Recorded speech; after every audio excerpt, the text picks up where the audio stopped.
This is my 1976 Lotus Elite. In this video we'll explore how and why the Type 75 Elite came to be, how it nearly broke the company, and why I think that even though it tends to live in the shadow of its mid-engine sibling the Esprit, it's actually one of the most pivotal cars in Lotus history. Amazingly, Lotus Cars is celebrating its 75th anniversary this year. Happy birthday, Lotus! For the first third of its life, it was mainly a racing team that also sold small, sporty road cars, mainly in kit form, to help fund the racing. It was very good at the racing, with class wins at Le Mans in the 1950s, the Indy 500 in 1965, and by the early 1970s, Colin Chapman's outfit had won the same number of Formula One World Championships as Ferrari. Lotus had become a household name and a big deal, and the racing side was getting more and more professional with bigger and bigger budgets. It was no longer enough to be making kit cars using souped-up powertrains borrowed from Ford, Renault, and a portable fire pump. Chapman needed bigger, smoother, more prestigious and higher margin cars to go with the fast-lane, high-rolling lifestyle, and so was born Project M50, which eventually became the Lotus Elite, and which went on to spawn a range that saw the company grow through the 1980s, and which even lasted into the new millennium.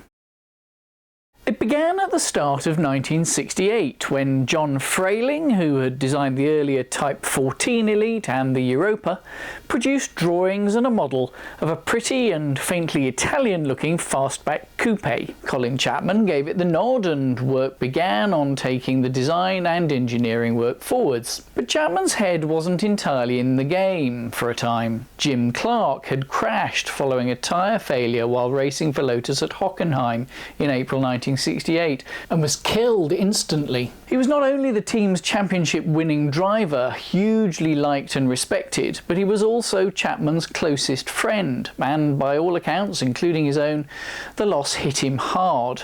There was a lot going on in the background as well, so by late 1969 the M50 project was in trouble. An internal notebook says that the structure was totally undecided. Backbone, tubular frame, fiberglass monocoque, and the rear suspension was doubtful, and the location of the gearbox kept changing between front and back. It also noted very low morale and lack of management interest.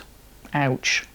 By the autumn of 1970, Chapman was looking for some fresh design input. A recently hired senior engineer, Mike Kimberley, suggested an ex-colleague from his days at Jaguar named Oliver Winterbottom. Chapman and Winterbottom met, bonded over shared views on Italian stylists, and Winterbottom was duly lured across from Jaguar with a promise of less politics, more money, and a Ford Escort company car. A month after Winterbottom joined, the results came in from the wind tunnel tests on John Frayling's fastback M50 model, and they were pretty disastrous. The shape gave extreme lift at speed at both axles, and the car would have been dangerously unstable to drive. The design was binned, and Winterbottom started sketching.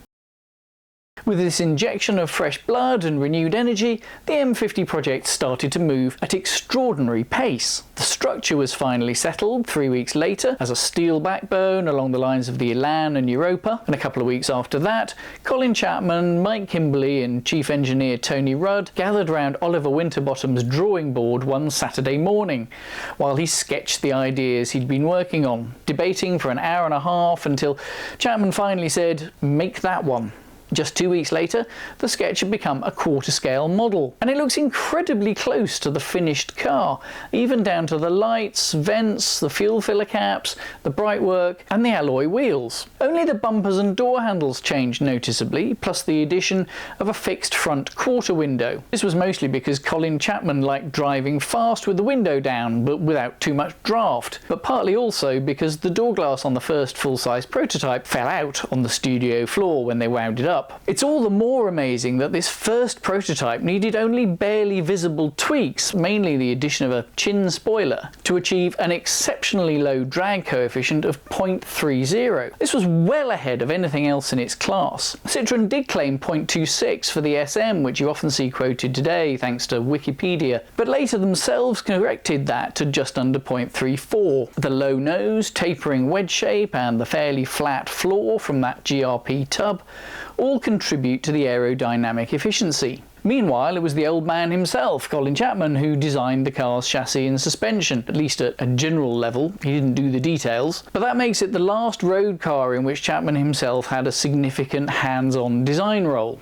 It was just a year after that sketching session, in March 1972, that the first M50 prototype drove round the Norfolk factory test track. And don't forget, it had been an incredibly busy year for Lotus. The small team was also launching the Europa twin cam, launching the first Lotus in-house engine in the Jensen-Healey, and then hastily redesigning the crankshaft to reduce oil consumption and cylinder liner distortion. It had been refining the Type 72 Formula 1 car that would go on to win the following 2 World Championships, and coming back to Project M50, it had been developing a whole new way to build the body shell. Car bodywork made of a polymer reinforced with strands of glass was nothing new. It was light and therefore faster, strong, and much less costly to tool up for than steel for low-volume specialist sports cars. The original Chevrolet Corvette of 1953 pioneered it, and of course the last several of Lotus's own road cars had had fiberglass bodies as well. But all of these were made up of multiple glass-reinforced polymer panels, moulded separately and glued together by hand with bonding strips, 14 of them in the case of the Elan, which was a tricky and labour-intensive process. Chapman, as always, wanted to do better by making it simpler. His idea was to make the body in just 2 parts, the upper shell and the lower tub, and then glue them together at the waistline. This gave the team a few particular challenges. Ollie Winterbottom had to design the body so that there were no undercuts where the shape turned back in on itself and made it impossible to release from the mould. Reading between the lines in this, his excellent autobiography, I think he rather relished the challenge and certainly managed to pull it off. The technical problems of the manufacturing process took a lot longer to solve. Traditional resin injection for an object the size of a car body would have needed immensely high pressure pumps and heavy steel moulds, so Chapman came up with the idea of using a vacuum to pull the resin into place over glass fibres laid in the narrow gap between an inner and outer shell. The vacuum pulls the 2 parts of the mould together while the resin sets, then air is blown back in again to separate them again. Lotus patented the technique in 1972 as VARI, for vacuum assisted resin injection, but it took them the whole of the Elite's development period to make it work reliably without bubbles forming in the resin or the glass strands sliding down to the bottom. They even experimented with self-coloured resin to avoid the need, and therefore the extra weight and cost, of paint, but they couldn't make it resistant enough to the ravages of sunlight. Chapman also seems to have had a bit of a thing about embedding glitter flake too, somewhat to Ollie Winterbottom's horror. And if you're worrying that a fiberglass body meant that it was a fragile car, then you'd be quite wrong. It absolutely aced the stringent US crash tests. And in fact, in 1975, the Elite was awarded the Don Safety Trophy, an award so prestigious that it wasn't even awarded every year. The previous recipient had been the Volvo 240 series with its huge rubber safety bumpers. Oliver Winterbottom had worked on various designs for the Elite's interior, using very thin front seats to maximise space and a slim dashboard inspired by that in the Lamborghini Espada. But Winterbottom was stretched very thin, and the in-house trim shop, which was based in the stables at Ketteringham Hall, even more so. So Chapman outsourced the job to Giorgetto Giugiaro at Ital Design. Chapman had met Giugiaro at the Geneva Motor Show in March 1972, and they agreed a plan to produce a concept for the mid-engine Europa's successor to unveil at the Turin show in November. That concept, of course, went on to become the Lotus Esprit. Winterbottom's idea had been to make the cabin as light and airy as possible, but Ital Design went a different way, with these 2 large boxes either side of a dominant centre console, standing there like a grandfather clock, in Winterbottom's words. Outsourcing didn't really solve the problem of the busy in-house trim and design shops either, as a lot of work was needed to productionise Giugiaro's design. The Italians had changed the seating position, which meant all the legislation geometry had to be reworked. There were all sorts of bits of bright work and inlays that added cost, needed to be sourced, and increased the manufacturing complexity. Whenever I make a video on a British car of the 1970s, someone always comments that it would have been much better if only it had been a Ford Cortina. Well, this glovebox lid is actually lifted straight from a Mark III Cortina, and it looks tacky, and it doesn't stay latched very well, and it's probably my least favourite thing about the Elite's interior. Is it light and airy?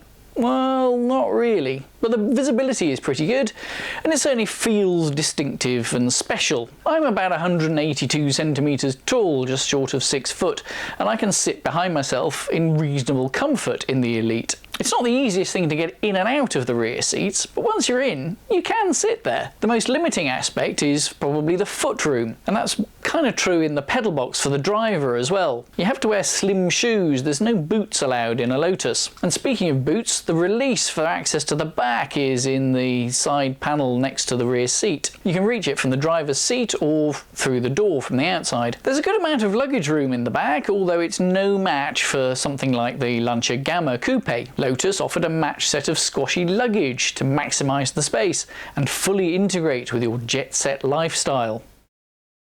The 907 engine used in the Elite was the first that Lotus had developed itself. People on the internet will sometimes tell you that it's a copy of a Vauxhall engine, but it isn't. The bore diameter and spacing are the same size as the 2-litre slant 4 used in the Vauxhall FD Victor. A bit like this one, although this is a 2.3 from an FE Victor. Much the same thing though. And Lotus did buy 10 of those 2-litre engines as mules so that it could develop and test its own 16-valve head in parallel with creating its own block. But the Vauxhall engine is cast iron and the Lotus is a much lighter alloy. There is a degree of compatibility though, and it's possible to fit a Lotus head onto a Vauxhall block with a little bit of chicanery, as dealer team Vauxhall later did when it went rallying with the Chevette HS. Like most 16-valve engines, the power tends to live in the upper reaches of the rev range, peaking at 155 brake horsepower at a busy 6,500 RPM. More relevant in the real world though is the torque. It doesn't generate its 135 pound-foot peak until 5,000 RPM, which is all very well for a racing car, but it doesn't make for smooth and effortless progress in an executive express. They call this engine the torqueless wonder, which I think is a little bit harsh.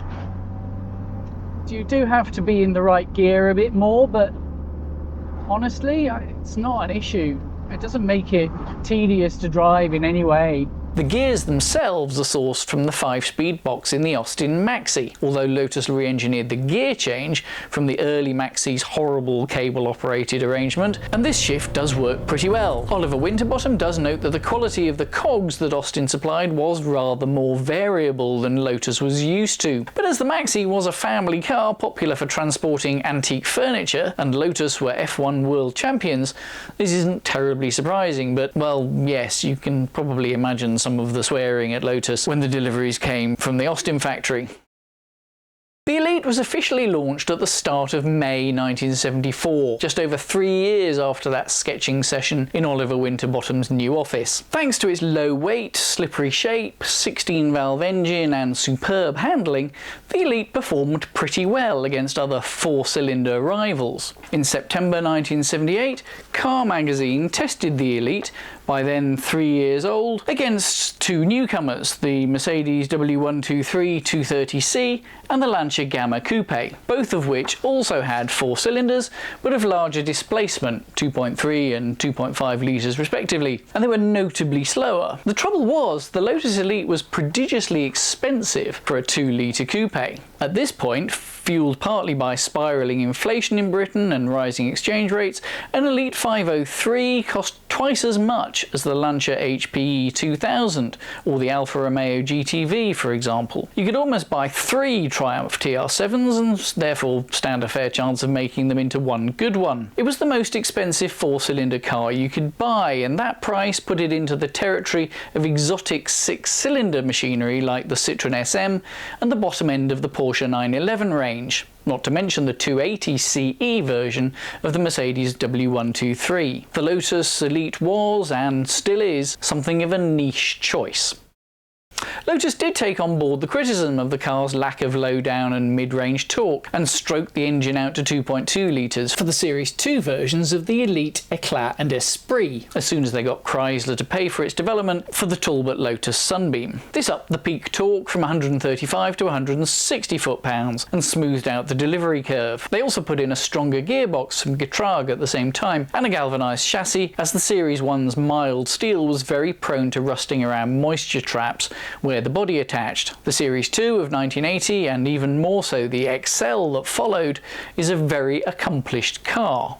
But Lotus nearly didn't get there. Between the slow sales and high development cost of the Elite and its 2+2 sister the Eclat and the Esprit, and the loss of the higher volume and profitable Elan range, not to mention the second oil crisis and global economic woes, Lotus was running out of money by the end of 1974. Not for the first time, and not for the last. But it meant it laid off almost half of its workforce. Lotus survived, of course, and went on to greater things from the platform and technology that was pioneered in the Elite. The Esprit used the same body technology and developments of the same engine, and the Eclat morphed into the Excel that continued on sale into the 1990s. But it all started here, with the Elite.